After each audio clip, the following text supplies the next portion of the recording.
What's going on, y'all? Welcome back to the Daily Walk with Lance. This is where I take my morning Bible devotional, I record it, upload it, and share it with you guys.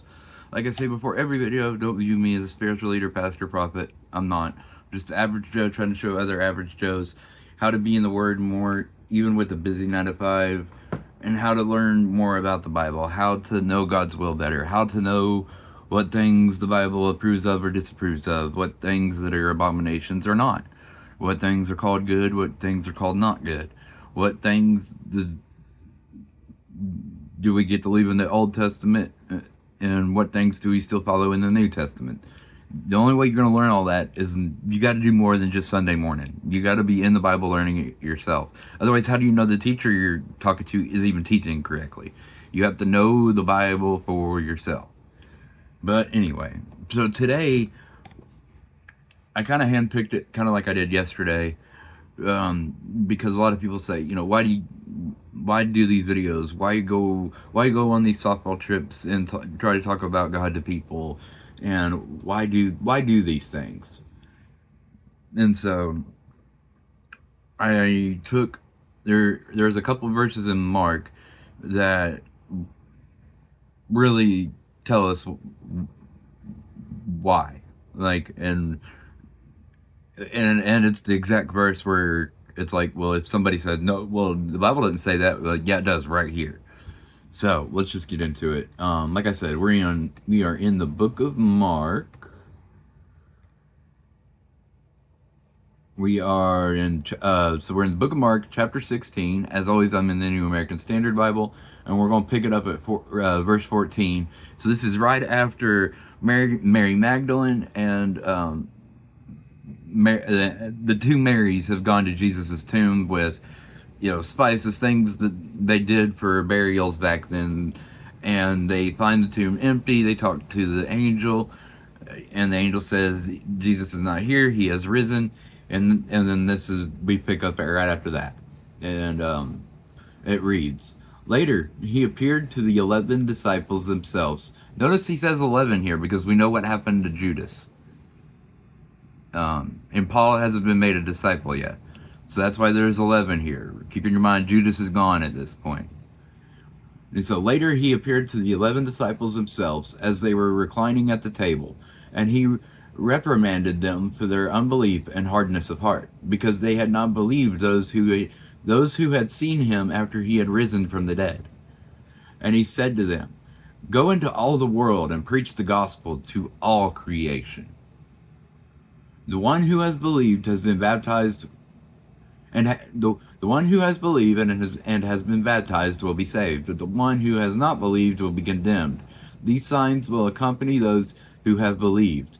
In my name they will cast out demons, they will speak with new tongues, they will pick up serpents, and if they drink any deadly poison, it will not harm them. They will lay hands on the sick, and they will recover." So then, when the Lord Jesus had spoken to them, he was received up into heaven and sat down at the right hand of God. And they went out and preached everywhere, while the Lord worked with them and confirmed the word by signs that followed. And again, that is Mark chapter 16, verses 14 through 20. And like I said, people are like, oh, the Bible doesn't tell you to go make more Christians, or, oh, the Bible doesn't say you should be out in public saying these things. Well, yeah, it does. Literally right here. I mean, verse 15, it's a short one, but it's a very powerful one. It's a direct commandment from Jesus himself. And he said to them, "Go into all the world and preach the gospel to all creation." It doesn't say some. It doesn't say these people and not these people. No, it says all. And that's the biggest difference between Christianity and all the other religions. All the other religions have this one group of people, and it's always going to be them over everybody else. No, Jesus came for all of us. Period. Nobody to be left out. It's up to us whether or not we want to take the offering of grace and mercy and forgiveness and to turn our lives around. That part's up to us. Jesus provided the path. Now it's up to us whether we go down it or not. And that's another beautiful thing about Christianity. It's not like another Middle Eastern religion that says convert, or no, Christianity says we're going to do our best to bring you to this side, but ultimately it's up to you. If you know, it's God gave us free will, and what we do with it's up to us. And so that's all we are meant to do is to plant that seed, and whether that seed waters or grows is mainly up to the person. Because, like I said, salvation is between Jesus and the person. There's no interceding for people. There's nothing like that. It's just whether or not you accept the gift and the sacrifice that Jesus gave.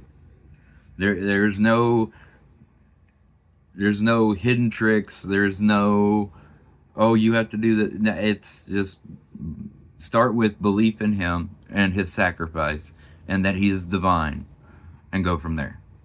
There's no, you aren't saved because you haven't done this and haven't done that. No, the thief on the cross hadn't done anything except, Jesus, remember me when you come into your kingdom. And Jesus said, you will be with me in paradise today. So while, if you get saved and the more you start learning, then you should be doing more things. But salvation starts with believing Jesus was who he said he was. All right, y'all. That's going to do it for today. Tomorrow, I'll probably still get a video out tomorrow. Like I said, Saturday we're back into the tournament, so Saturday probably no video. I might video some of the games and then put them on our like a team YouTube or something. But until I get to Saturday and see how everything is, because there's also a chance of rain. Because if it's raining, I ain't getting my phone. I just got this phone probably been about a year, but still I ain't trying to get it out in the rain and get it ruined. So if it's raining, I won't have any. But if it's sunny and decent weather out, I'll try to get some of the games filmed and then put them up for y'all. But they'll be about an hour. Probably a little over an hour, because I'll probably I'll have to start the video before the game starts. But yeah, then y'all can see, and then when we circle up with the guys after the game, that'll take a couple minutes as well. So just we'll see how that goes. All right, y'all. I will catch y'all tomorrow. Peace.